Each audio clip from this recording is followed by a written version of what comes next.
चलिए दोस्तों, अब हम देखते हैं टाइम एंड वर्क का जो पहला टाइप था उसका सेकंड वाला पार्ट। यहाँ पे जो पार्ट सेकंड है वहां पे हम किस टाइप के क्वेश्चन देखने वाले अभी हम देखते हैं। यहाँ पे हमें क्या करना है, देखो अभी तक जितने भी हमने टाइप 1 में क्वेश्चंस किए थे, या तो वहां में क्या गिवन होता था, हमें या तो number of days to do a particular work, चाहे वो 2 पर्सन्स के लिए दिया जाता था या फिर कंबाइंड पर्सन्स के लिए दिया जाता था। लेकिन यहाँ पे जो हम टाइप 1 में बी वाला पार्ट करेंगे हम लोग, जो अभी जिस पे क्वेश्चंस करने वाले हैं, उसमें हमें इनडायरेक्टली या डायरेक्टली एफिशिएंसी का रेशियो गिवन होता है। यहाँ पे हमें रिलेशन भी गिवन हो सकता है कि क्वेश्चन में डायरेक्ट एफिशिएंसी न देते हुए किसी पर्टिकुलर टाइम पीरियड के लिए वर्क हमें बता दिया जाए कि बी के अकॉर्डिंग, है ना, बी से ए कितना वर्क ज्यादा कर रहा है या फिर कितने परसेंट ए ज्यादा एफिशिएंट है। हो सकता है डायरेक्ट हमें रेशियो दे दिया जाए एफिशिएंसीज का, या फिर हमें किसी टाइम के लिए, मान लो बी के लिए टाइम गिवन है टी और वर्क गिवन है एक्स, तो हमें बोला जा सकता है कि जो ए वाला बंदा है वो इतने टाइम में टाइम का इतना परसेंट और वर्क का इतना परसेंट करेगा। उसमें हो सकता है वो बोल दे 1/3 टाइम में 50% वर्क ज्यादा करेगा। तो रिलेशन दिया जा सकता है, लेकिन वो रिलेशन इसलिए दिया जाता है हमें ताकि हम डायरेक्टली एफिशिएंसी निकाल लें। ठीक है, इन डाटा से हम लोग क्या निकाले, एफिशिएंसी निकाले। और जैसे ही हमारे पास एफिशिएंसी आ जाती है, हम लोग क्या निकाल सकते हैं, हम लोग वर्क निकाल सकते हैं। वर्क निकाल सकते हैं तो सारी चीजें यहां से हमारे पास क्लियर होती चली जाएंगी धीरे धीरे। ठीक है, हमने जब चैप्टर स्टार्ट किया था टाइम एंड वर्क, तब हमने एक इंपॉर्टेंट फॉर्मूला पढ़ा था। वो फॉर्मूला कौन सा है, efficiency is equal to work divided by time.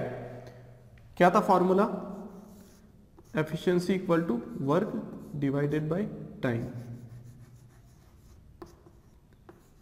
और इसी फॉर्मूले को अब तक हम यूज करते आ रहे हैं। बात समझ में आ गई। लेकिन यहां पे हम लोग इसका यूज कैसे करने वाले अभी हम देख लेते हैं। देखो, मान लो हमें क्या गिवन है, मान लो 2 पर्सन है ए और बी।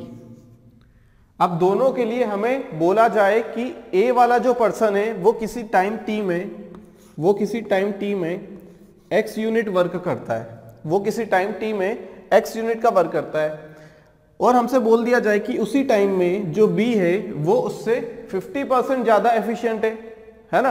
बोल दिया जाए कि 50% क्या है, ज्यादा एफिशिएंट है। या फिर यह बोल दिया जाए कि उसी टाइम में वो दुगना काम करता है जितना ए करता है, दुगना काम करता है जितना ए करता है। हो सकता है ये कंडीशन भी हो सकती है। दूसरी कंडीशन क्या हो सकती है हम लोगों के पास, 2 पर्सन है ए और बी, हमें बोल दिया जाए कि किसी पर्टिकुलर वर्क को करने के लिए, सेम वर्क को करने के लिए, मान लो ए भी उतना ही वर्क कर रहा है जितना बी कर रहा है, लेकिन ए को क्या लग रहा है, टाइम, ए को मान लो टाइम लग रहा है टी और बी को लग रहा है 2t। बी को क्या लग रहा है, 2t। यहां पे टाइम कांस्टेंट है और यहां पे वर्क कांस्टेंट है ना। दोनों में क्या अंतर है, एक जगह टाइम कांस्टेंट है और एक जगह वर्क कांस्टेंट है। लेकिन हमारी एफिशिएंसी क्या कांस्टेंट हो सकती है क्या, एफिशिएंसी सेम हो सकती है क्या, बिल्कुल हो सकती है। एफिशिएंसी सेम है इसका मतलब क्या है, एफिशिएंसी सेम है इसका मतलब कि एक यूनिट टाइम में, या एक दिन की बात कर लें या फिर 1 घंटे की बात कर लें, वो डिपेंड करेगा कि क्वेश्चन में हमें डाटा किस रूप में दिया हुआ है। यहां पे हम लोग ये बोल सकते हैं कि एफिशिएंसी होती क्या है, एफिशिएंसी बराबर, इसका मतलब क्या है कि 1 घंटे में जितना काम ए करेगा उतने ही बी करेगा 1 घंटे में। यही है ना इसका मतलब। इसका मतलब टाइम तो सेम कर दिया ना उसने, पर यूनिट टाइम का मतलब क्या है, टाइम तो सेम कर दिया उसने कि जितने टाइम में, अगर आवर्स की बात की गई है तो ऐसा क्वेश्चन तो नहीं आएगा कि 1 घंटे में इतना करता है तो वो 1 साल में कितना करेगा, इस टाइप से क्वेश्चन तो नहीं आएगा। क्वेश्चन तो ये बोलेगा ना कि अगर हमें एफिशिएंसी बराबर दी गई है, एफिशिएंसी ऑफ ए और एफिशिएंसी ऑफ बी, क्या बोला गया हमसे कि एफिशिएंसी ऑफ ए किसके बराबर दी गई हो, अगर एफिशिएंसी ऑफ बी के बराबर दी गई हो, इसका मतलब क्या है कि जितना काम ए कर रहा है यूनिट टाइम में, उतना ही काम बी करेगा यूनिट टाइम में, पर यूनिट टाइम। 1 घंटे की बात की गई है तो 1 घंटे में। बात समझ में आ गई। तो इसका मतलब क्या है, यहां पे उसने इनडायरेक्टली टाइम सेम कर दिया है।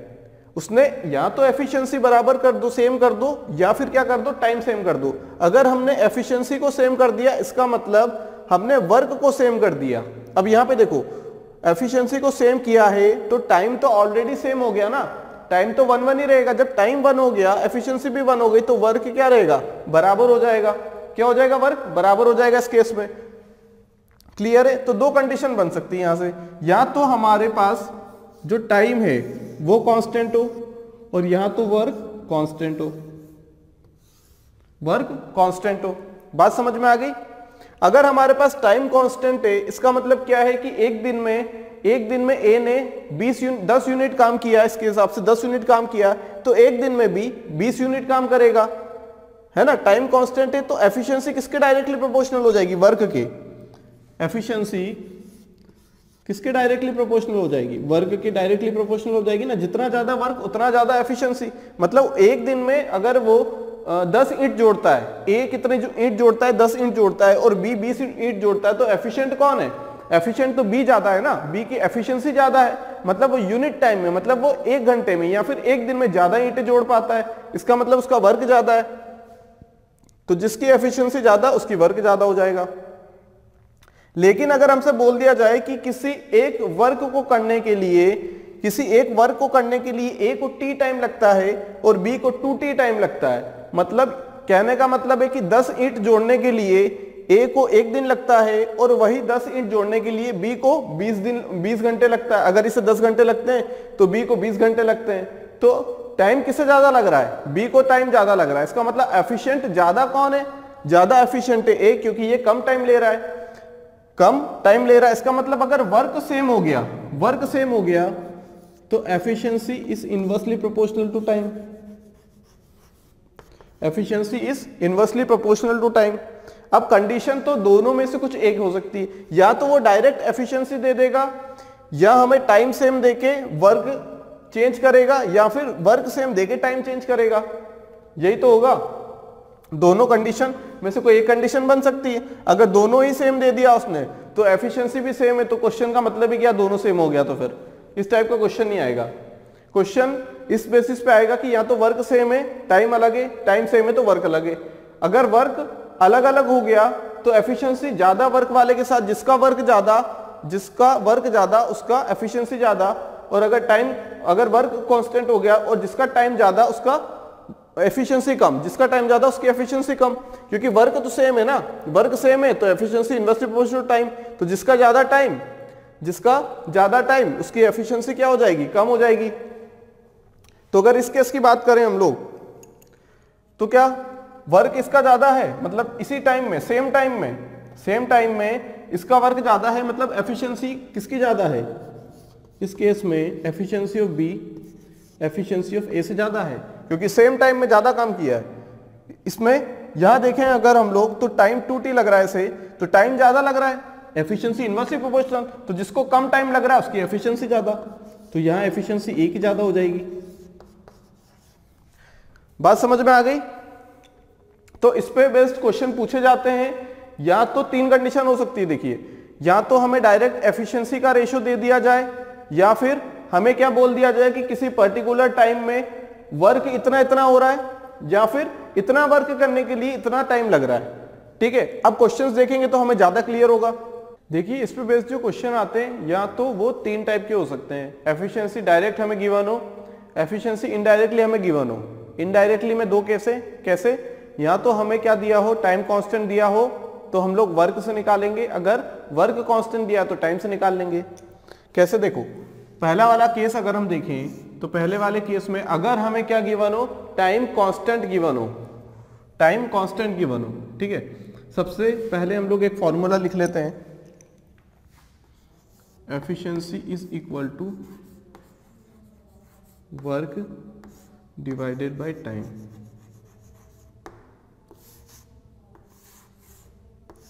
अब ठीक है, अब देखो केस 1, अगर हमें क्या गिवन हो, टाइम कांस्टेंट गिवन हो, मतलब सेम टाइम की बात की गई हो कि इतने टाइम में ए इतना वर्क करेगा, इतने ही टाइम में बी इतना वर्क करेगा।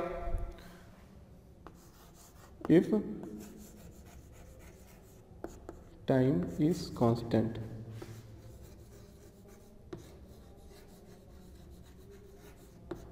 क्या कांस्टेंट है, टाइम कांस्टेंट है। अगर टाइम कांस्टेंट है तो टाइम दोनों के लिए सेम रहेगा, अगर दोनों के लिए टाइम सेम रहेगा तो जो एफिशिएंसी ऑफ ए है, जो एफिशिएंसी ऑफ ए है वो क्या हो जाएगा। अगर इसे सॉल्व करने की कोशिश करेंगे तो भी हम लोग आंसर निकाल के ले आ सकते हैं। देखो कैसे करेंगे। अगर ए की बात करें हम लोग तो इतना वर्क किया, मान लो वर्क किया ए ने, ठीक है। अब टाइम लगा टी ए। अगर बी की बात करें तो एफिशिएंसी ऑफ बी और वर्क कितना हो गया, work done by B divided by T B, time taken by B. अब टाइम कांस्टेंट है, इसका मतलब क्या है, टाइम कांस्टेंट है, इसका मतलब हम ये बोल सकते हैं कि जो टाइम टेकन बाय ए है is equal to time taken by B is equal to T मान लो। क्या मान लिया, टी मान लिया हमने, दोनों को इक्वल कर दिया। अब टाइम की वैल्यू यहां से निकालेंगे तो क्या आ जाएगा, work of A divided by efficiency of A is equal to work by B, क्योंकि दोनों क्या है, बराबर ही है, तो टाइम की वैल्यू निकाली तो work upon efficiency, work by B divided by efficiency of B. तो एफिशिएंसी का रेशियो क्या आ जाएगा, efficiency of A divided by efficiency of B. Efficiency ये यहां चला जाएगा तो work done by A, work by A divided by work by B, ये चीज हो जाएगी। बात समझ में आ गई। अगर टाइम कांस्टेंट है तो एफिशिएंसी का रेशियो क्या रहेगा, जो वर्क का रेशियो रहेगा वो डायरेक्टली देख रहा है, ए का और बी का डिवाइडेड बाय ए का वर्क डिवाइडेड बाय बी का वर्क, यही हो रहा है ना। अब हम देखते हैं केस नंबर 2। केस नंबर 2, ठीक है। केस नंबर 2 में क्या बोले हम कि वर्क को कांस्टेंट रखेंगे। यहां किसको कांस्टेंट रखा, टाइम को, यहां पे work constant, work is constant. क्या हुआ, वर्क को यहां पे हमने कांस्टेंट मान लिया है। जब वर्क को कांस्टेंट मान लिया है तो अब देखो ये इक्वेशन है हमारे पास, तो work done by A is equal to work done by B, यही होगा।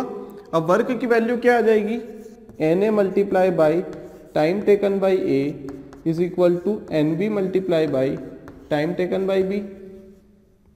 तो यहां से एफिशिएंसी का जो रेशियो आ जाएगा वो कितना आ जाएगा, inverse of time of A N B. देखो एफिशिएंसी ऑफ ए मतलब एफिशिएंसी का जो रेशियो रहेगा वो टाइम के रेशियो से इनवर्स हो जाएगा, ये हम पढ़ चुके हैं। जो एफिशिएंसी का रेशियो होता है वो टाइम के रेशियो का इनवर्स होता है हमेशा, ठीक है, हमेशा ऐसा ही होगा। बात समझ में आ गई। अब देखो यहां पे हमने क्या निकाला, एफिशिएंसी का रेशियो वर्क के रेशियो के बराबर। यहां एफिशिएंसी का रेशियो टाइम के रेशियो के इनवर्स के बराबर, इनवर्स करना पड़ेगा टाइम को, है ना। हम लोग पहले करते आ रहे थे ना, वर्क क्या होगा, एफिशिएंसी मल्टीप्लाई बाय टाइम, तो टाइम को पहले लिख देते थे, फिर उसका इनवर्स लेके एफिशिएंसी बना देते थे उस चीज को, है ना। तो यहां से दो रिलेशन आ गया हमारे पास। एफिशिएंसी का रेशियो अगर टाइम कांस्टेंट है तो वर्क में देंगे और वर्क कांस्टेंट है तो टाइम में देंगे। इसका मतलब यहां से एक चीज निकल के आ गई कि जो एफिशिएंसी है, अगर टाइम कांस्टेंट है, वर्क क्या है कांस्टेंट, तो टाइम एफिशिएंसी क्या है, इनवर्सली प्रोपोर्शनल टू टाइम, ठीक है। अगर यहां पे बात करें कि टाइम कांस्टेंट है तो efficiency is directly proportional to work, जितना ज्यादा वर्क उतनी ज्यादा एफिशिएंसी सेम टाइम में। लेकिन अगर सेम वर्क है तो जितना कम टाइम उतनी ज्यादा एफिशिएंसी। बात क्लियर है। अब हम देखते हैं क्वेश्चंस। अब देख रहे हैं क्वेश्चन नंबर 1 टाइप 1 का B part. A can do a certain work in 12 days. B is 60% more efficient than A. Then B can do the same piece of work in. Same piece of work मतलब work constant है। अगर work constant होता है हमारा तो हम लोग क्या बोलेंगे, efficiency is indirectly proportional to time, ठीक है। कैसे, एफिशिएंसी होता है वर्क अपॉन टाइम। अगर वर्क कांस्टेंट है तो efficiency is indirectly proportional to time. अगर ऐसा होता है तो हम लोग क्या लिखते हैं, efficiency of A divided by efficiency of B is equal to time taken by B divided by time taken by A, है ना। अब हम मान लेते हैं कि जो ए की एफिशिएंसी है, A can do a certain job in 12 days. A की हमने रख दी वैल्यू, क्या रख दी हमने, ए के लिए हमने रख दी 12 दिन, ठीक है। B is 60% more efficient than A, जो B की एफिशिएंसी है वो A से 60% ज्यादा है। अगर A की एफिशिएंसी 1 हो गई तो B की 1.6 हो जाएगी, है ना। तो हमें बताना है कि then B can do the same piece of work in time taken by B, यही बोला गया है। तो टाइम टेकन बाय B कितना हो जाएगा, 12 डिवाइडेड बाय 1.6। अगर इसे सॉल्व करेंगे हम लोग कितना हो जाएगा, 4 30 और 4 फर्दर डिवाइड करेंगे इसे, 8 से डिवाइड हो सकता था, 15 और 2 और क्या लिख सकते हैं हम, 7 1/2, 7/1/2 इज द आंसर। ये समझ में आया 60% मोर एफिशिएंट का क्या मतलब है। देखो 60% मोर एफिशिएंट कैसे निकाला हमने, ए के लिए हमने मान लिया कि मान लो एक्स क्या है, एफिशिएंसी ए की है ना। समझने के लिए हम लोग क्या देख रहे हैं अभी, ए की एफिशिएंसी क्या है, एक्स है। जब ए की एफिशिएंसी एक्स हो गई तो 1.6 60% मतलब क्या हो जाएगा, 60% ज्यादा। अगर 100% कितना है हम लोगों के पास, अगर 100% एक्स है, अगर ए की बात करें तो हमने बोला कि उसकी एफिशिएंसी एक्स है, मतलब मान लो इसे 100%, क्या मान लो, इसे मान लिया 100%। अब 60% ज्यादा है, इस 60% मोर की बात की गई है, ज्यादा मोर मतलब जितना वो था पहले, जो ए था वो तो है ही, उसका 60% और ऐड करना पड़ेगा, 60% मोर। अब देखो एक्स तो था ही, बी की बात कर रहे हैं, एक्स तो था ही, ऐड क्या करना है इसका 60%। तो जब 100% ये है तो 1% क्या होगा, x बाय 100 होगा 1%, तो 60% क्या होगा, 60 से मल्टीप्लाई कर दो, है ना, ये डिवाइड बाय 100 है, 60 से मल्टीप्लाई कर दो, कितना हो जाएगा ये 0.6x, तो ये 0.6x हो जाएगा, तो कितना हो जाएगा 1.6x, ठीक है। इजी है ये तो, कुछ नहीं है, 1.6 हो गया। अगर यहाँ x होता तो x से x कैंसिल हो जाता, एक ही बात है। बात समझ में आ गई। अब क्या करें, क्वेश्चन नंबर 2 देख रहे हैं हम लोग। क्वेश्चन नंबर 2 बोल रहा है कि A works twice as fast as B। Twice as fast मतलब उसका रेट ज्यादा है काम करने का, उसकी एफिशिएंसी ज्यादा है काम करने की, किससे, B से। इसका मतलब जो एफिशिएंसी ऑफ A है, रेट की जहां भी बात आ जाए, वर्क्स ट्वाइस एज फास्ट है, स्पीड की बात आ गई, रेट की बात आ गई, इसका मतलब एफिशिएंसी की बात आ गई, किससे दुगना है ये, B से। तो efficiency of A divided by efficiency of B कितनी आ जाएगी, 2 डिवाइडेड बाय 1, एफिशिएंसी आ गई। मेन मोटो हमारा एफिशिएंसी निकालना ही होता है, बाकी सारी चीजें अपने आप आ जाएगी। If B can complete a work in 12 days, efficiency आ गई, ध्यान से समझना, एफिशिएंसी आ गई, टाइम पता है, तो क्या वर्क निकाल पाएंगे, टोटल वर्क, हाँ टोटल वर्क निकाल पाएंगे। कैसे निकाल पाएंगे टोटल वर्क, वर्क टोटल क्या होगा, efficiency of B into time taken by B, तो ये वर्क आ जाएगा टोटल, क्योंकि पूरा काम कर रहा है ना, कंप्लीट अ वर्क, एक वर्क की बात की गई, पूरा वर्क। एफिशिएंसी ऑफ B कितना आ गया, 1, टाइम कितना लग रहा है 12, तो कितने आ गया वर्क, 12 यूनिट। अब यही 12 यूनिट दोनों मिलके करेंगे तो कितना टाइम में करेंगे, time taken bye A plus B, efficiency of A plus efficiency of B, work कितना है 12, 2 + 1 कितना आ जाएगा, ये क्या निकाला, टाइम निकाला ना, कितना आ जाएगा 4 डेज, कितना आ जाएगा 4 डेज। बात समझ में आ गई कैसे किया, एफिशिएंसी का रेशियो निकाल लिया, इनडायरेक्टली गिवन है। A works twice as fast as B, मतलब दुगनी तेजी से काम करता है जितनी तेजी से B करता है, मतलब उसका रेट ज्यादा है, मतलब स्पीड ज्यादा है, मतलब एफिशिएंसी ज्यादा है ना, एफिशिएंसी उसकी ज्यादा है। अगर एफिशिएंसी ज्यादा हो गई उसकी, जैसे टाइम स्पीड डिस्टेंस में हम लोग क्या करते हैं, 20 किलोमीटर पर आवर और 30 किलोमीटर पर आवर, ये क्या स्पीड पर आवर, आर की बात कही है, पर घंटे की बात की गई है, तो यहां भी टाइम सेम है ना। वर्क्स ट्वाइस एज फास्टेस्ट, मतलब जितने टाइम में ए कर पा रहा है, जितने टाइम में बी कर पा रहा है, उससे डबल टाइम में ए कर पा रहा है ना। ट्वाइस एज फास्ट, दुगनी स्पीड से, इसका मतलब कि 1 घंटे में कितना, 1 घंटे में दुगनी स्पीड से कर रहा है, मतलब दुगने रेट से कर रहा है, मतलब एफिशिएंसी डबल हो गई। अब ठीक है, अब देखो 12 दिन में कितना काम करेगा ए, बी इंटू 12 कर देंगे तो वर्क आ जाएगा। तो 12 यूनिट के लिए तीनों की बात करते हैं तो 3 से डिवाइड कर देंगे, इन दोनों को ऐड कर देंगे ना, इन दोनों को ऐड करके डिवाइड कर देंगे अगर दोनों की बात की गई है तो। अगर सिर्फ ए के लिए पूछता तो 12/2 कर देते। क्लियर है, तो बिल्कुल इजी से क्वेश्चंस आते हैं यहाँ पे। तो हमारे क्वेश्चंस हमने देख ली किस टाइप के बन सकते हैं। यहाँ इनडायरेक्टली हमें गिवन हो सकता है कि 60% मोर एफिशिएंट, यहाँ डायरेक्टली गिवन है ट्वाइस एज फास्टेस्ट। किसी किसी क्वेश्चन में ए रेशियो बी भी दिया जाता है। Question number 3, A is 20% more efficient than B. If B alone can complete a piece of work in 12 days, then A alone can complete the same work in। क्या relation दिया गया है A की efficiency और B की efficiency के बीच में। कहा गया है कि जो A की एफिशिएंसी है वो B की एफिशिएंसी से कितना ज्यादा है, 20%। मतलब अगर B की एफिशिएंसी हमने 1 मान ली, B की एफिशिएंसी अगर 1 मान ली, तो A की एफिशिएंसी 1 प्लस 20%, मतलब एक का 20% मतलब कितना हो जाएगा, 1/5 है ना, यही होगा ना फ्रैक्शन में लेंगे तो 20% मतलब 1/5, तो 1 प्लस 1/5 6/5 क्या हो जाएगा, 20% मोर एफिशिएंट। ये ए है, ये बी है। जो ए की एफिशिएंसी है, जो ए की एफिशिएंसी है और ये बी की एफिशिएंसी है।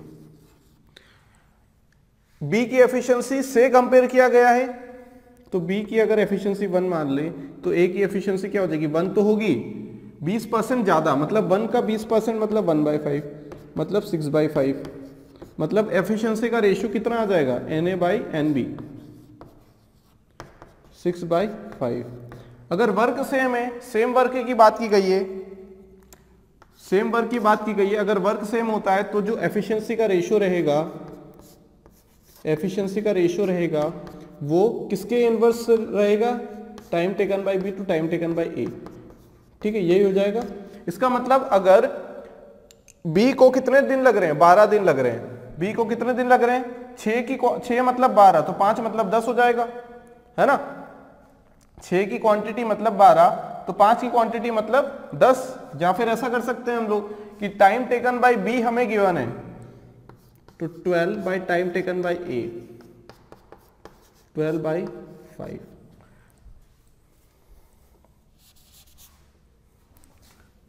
सिक्स बाई 5, ये 2 हो जाएगा। तो time taken by A 5 to 10 days, 10 दिन। क्लियर है बात। एक तरीका और है, क्या, एक तरीका और है परसेंटेज वाली मेथड से करने का। किसे, परसेंटेज वाली मेथड से करने का। अब देखो एक चीज हमें ये चीज समझनी पड़ेगी, अगर परसेंटेज वाली मेथड से करना है तो एक चीज हमें ये समझनी पड़ेगी कि अगर x/x+y है, अगर इतना % कम होता है तो इतना % बढ़ेगा। क्या बोल रहे हैं हम लोग, अगर इतना % x/x+y, अगर इतना % कम होता है तो इतना % बढ़ता है। क्या बोल रहे हैं हम लोग, इतनी एफिशिएंसी ज्यादा है तो इतना टाइम कम लगेगा। अगर एफिशिएंसी दोनों इनवर्सली प्रोपोर्शनल है, अगर देखो 20% ज्यादा टाइम लगा, 20% ज्यादा एफिशिएंट है, इसका मतलब कितना कम हमें टाइम लगेगा ये देख लेते हैं। ज्यादा एफिशिएंट 20 मतलब 1/5, तो कम कितना, x की वैल्यू कितनी आ गई 1, y की वैल्यू ये तो 1/6 हो जाएगा। बात समझ में आ गई, इतना कम है, इतना टाइम कम लगेगा, इतना टाइम कम लगेगा। इसका 1/6 मतलब क्या हो जाएगा, 12 है ना, तो 12 का 1/6 कितना हो जाएगा, 12 टाइम्स ऑफ 1/6। इसका मतलब क्या हो जाएगा, 2, मतलब 2 दिन कम लगेंगे, मतलब 2 दिन कम लगेंगे। इसका मतलब क्या है कि ये 10 दिन में कर देगा। बात समझ में आ गई, ये कितने दिन में कर देगा, 10 दिन में। अगर ये एफिशिएंसी है, ये क्या है, टाइम। अगर 20% मतलब 1/5 ज्यादा है ना, एफिशिएंट ज्यादा है, तो ये टाइम है, तो ये टाइम कम लगेगा। ये एफिशिएंसी है और ये टाइम है, 1/6 कम लगेगा, 1/6 फ्रैक्शन कम लगेगा। 1/6 फ्रैक्शन मतलब 2 days, 2 दिन कम लगेगा। लग कितना रहा था, 12 दिन लग रहा था, 12 में से 2 गए तो 10 दिन। ठीक है, ये कांस्टेंट वाली मेथड है, ये हम समझेंगे, इससे भी क्वेश्चन कर सकते हैं, ये हम आगे क्वेश्चन में समझेंगे। उसके पहले हम लोग एक क्वेश्चन करते हैं। A is 50% as efficient as B, C does half of the work done by A and B together, if C alone does the work in 20 days, then A B C can together do the work in. दोनों में क्या अंतर है? A is 20% more efficient. क्या यहां पे मोर आया? क्या यहां पे मोर आया? ठीक है, ये 20% ज्यादा है, उतना तो है जितना भी है, लेकिन उसका भी 20% और ज्यादा है। लेकिन इसका बोलने का मतलब है A is 50% as efficient as B. इसका मतलब क्या है कि जो बी की एफिशिएंसी होगी उसका सिर्फ 50%, मतलब उसका सिर्फ आधा। यही बोलने का मतलब है 50% एफिशिएंट है, मतलब ये जो एफिशिएंसी ऑफ ए है ये half of efficiency of B है। 50% मतलब half of efficiency of B. तो एफिशिएंसी ऑफ बी ये है और half of efficiency of B, half of efficiency of B. इतनी चीजें क्लियर हो गई? ठीक है। C does half of the work done by A and B together. जितना वर्क ए और बी करेंगे उसका अगर आधा कर दें तो उतना वर्क सी करेगा। क्वेश्चन में टाइम गिवन नहीं कि कितने टाइम में, तो टाइम सेम रहेगा। क्या रहेगा? टाइम सेम रहेगा। क्लियर है बात?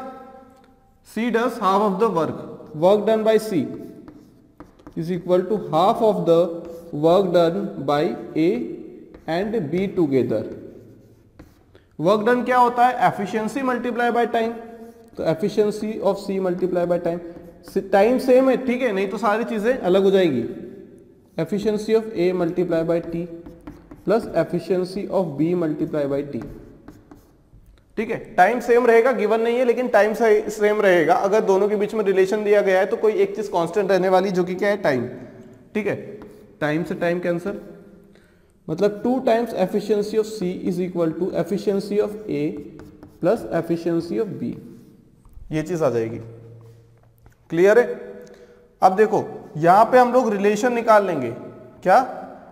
जैसे यहां पे a की वैल्यू या फिर b की वैल्यू रख दें हम a की टर्म्स में, एफिशिएंसी ऑफ b क्या रख देंगे? 2 times of efficiency of a।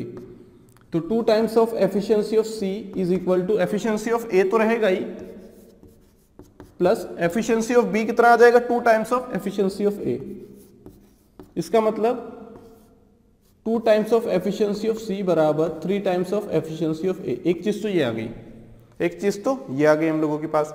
अब देखो, if C alone does the work in 20 days, अगर सी अकेला उस वर्क को 20 दिन में कंप्लीट करेगा।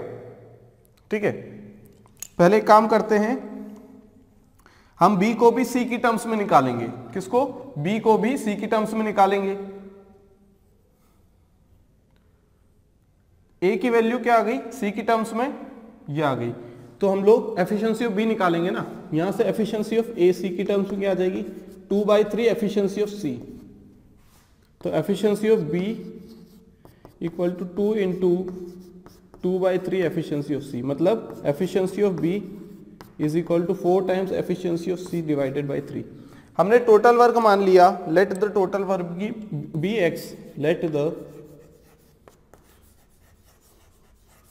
Total work be X, unit भी मान सकते हैं, एक्स यूनिट। ठीक है, वर्क हमने मान लिया एक्स। हमसे पूछा क्या गया है पहले ये देखते हैं। पूछा गया है कि अगर तीनों साथ में काम करेंगे तो कितने दिन में करेंगे।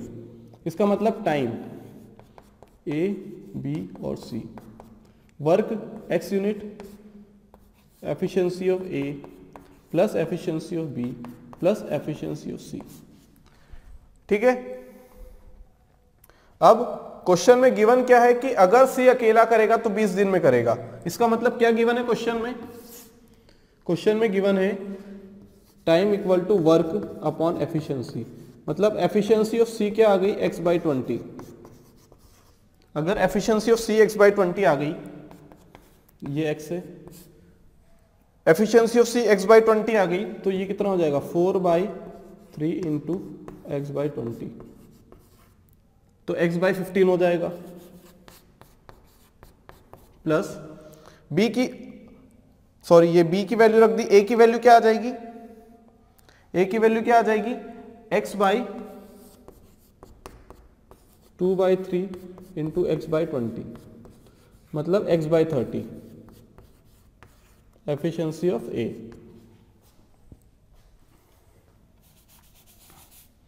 क्या आ जाएगी यहां से, x by 30 plus x by कितना हो जाएगा ये, x by 15 plus x by 20, LCM कितना आ जाएगा 60, क्या आ जाएगा एलसीएम 60। टाइम की बात की गई है, x से x कैंसिल हो जाएंगे सारे, x से x क्या हो जाएंगे, कैंसिल हो जाएंगे। अब यहां पे कितना आ जाएगा ऊपर, एलसीएम देखो 30, 15 और 20 का 60 आएगा तो ऊपर चला जाएगा ये। अब यहां पे कितना आएगा 2 प्लस 4 प्लस 3, कितना आ जाएगा 60 divided by 9, 60 divided by 9, 320 times और 3 3 मतलब 6 3 18 प्लस 2 20/3, ये रहेगा आंसर। ठीक है, क्वेश्चन में अगर टाइम गिवन नहीं है और हमें रिलेशन दिया गया वर्क डन के बीच में, तो टाइम कांस्टेंट मानना है, तभी हमारे बीच रिलेशन आएगा। C does half of the work done by A and B together, मतलब जितना टाइम में सी करता है काम उतने ही टाइम में ए और बी का आधा करता है ना। जितना काम ए और बी साथ में मिलकर करेंगे उसका आधा काम कौन करेगा, सी। उतने ही टाइम में बोला गया है ना, नहीं तो करने को तो कितना भी कर सकता है, उनके बराबर भी कर सकता है अगर डबल टाइम दे दे तो, लेकिन टाइम कांस्टेंट मानना है हमें यहाँ पे। ठीक है, थोड़ा सा दिमाग लगाना पड़ेगा। रिलेशन गिवन था, दोनों में अंतर देखा, मोर और 50% एफिशिएंट, मतलब 50% एफिशिएंट मतलब इसका आधा एफिशिएंट, 100% एफिशिएंट मतलब उसके बराबर एफिशिएंट, 20% मोर एफिशिएंट। अगर मोर की बात आ गई तो यहाँ पे 20% जो बी का है, बी की अगर बात की गई है तो बी का 20% बी में ही ऐड कर देंगे तो ए की एफिशिएंसी आ जाएगी। क्लियर, अगर बी की एफिशिएंसी 100 मान ली तो ए की एफिशिएंसी होगी उससे 20% ज्यादा, मतलब 120 क्या हो जाएगी, परसेंट एफिशिएंसी हो जाएगी। वहां से भी निकाल सकते हैं। क्लियर है, 10 डेज आंसर आएगा यहां से, और यहां से कितना आएगा 6 2/3, कितना आएगा 6 2/3। क्लियर है बात। यहां पे रिलेशन आ जाएंगे दो के बीच में, एक रिलेशन ये आ जाएगा हम लोगों का, एक रिलेशन क्या आ जाएगा हम लोगों का, ये वाला। ठीक है, दो रिलेशन आ गए है ना। अब दो रिलेशन आ गए तो यहां से हम किसी एक की टर्म्स में बोलना चाहे तो बोल सकते हैं कि सी की टर्म्स में हम लोग क्या निकालेंगे, यहां से ए और बी की एफिशिएंसी निकालेंगे, और आखिरी में जाके हम एक्स की टर्म में जो कि टोटल वर्क मानेंगे हम लोग, उसकी टर्म में हम क्या निकालेंगे, एफिशिएंसी निकालेंगे। तो जैसे ही सी की एफिशिएंसी आएगी वर्क की टर्म में जो कि क्या है एक्स, ए की भी एफिशिएंसी आ जाएगी उस टर्म में और बी की भी आ जाएगी। तो यहां से हमने टोटल टाइम लिखा, टोटल वर्क अपॉन एफिशिएंसी, तीनों की एफिशिएंसी एक्स की टर्म्स में आ गई, और यहां से हमने सॉल्व किया तो 20/3 डेज क्या रहेगा हमारा आंसर।